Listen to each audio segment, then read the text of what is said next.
بسم اللہ الرحمن الرحیم۔ ضلع جہلم کے اندر ایک انتہائی افسوسناک واقعہ رونما ہوا۔ اس کے متعلق الحمدللہ زیر دفعہ 295C پولیس کی طرف سے FIR درج کر دی گئی ہے اور جو گستاخ ہے اس کی گرفتاری بھی عمل میں لائی جا چکی ہے۔ ضلع انتظامیہ کے سینئر افسران کی طرف سے گستاخ کی گرفتاری کے حوالے سے ہمیں مکمل یقین دہانی اور تسلی کروا دی گئی ہے۔ پولیس آفیشلز کی طرف سے اس حساس ترین معاملے کے اندر غفلت بڑھتی گئی۔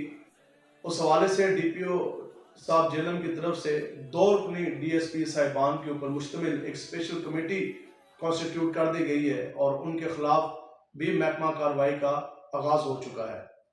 میں یہاں تمام ضلع جہلم کے غیور مسلمان عاشقان رسول اور مختلف شہروں سے حضور علیہ السلام کے غلام جنہوں نے ہم سے رابطے کی اور آنے کی بھرپور تیاری تھی، ہم ان کو بھی لاکھوں سلام پیش کرتے ہیں۔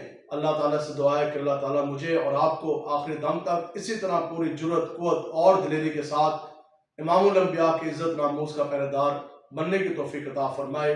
تاجدار ختم نبوت زندہ باد، زندہ باد، زندہ باد، لبیک لبیک لبیک یا رسول اللہ۔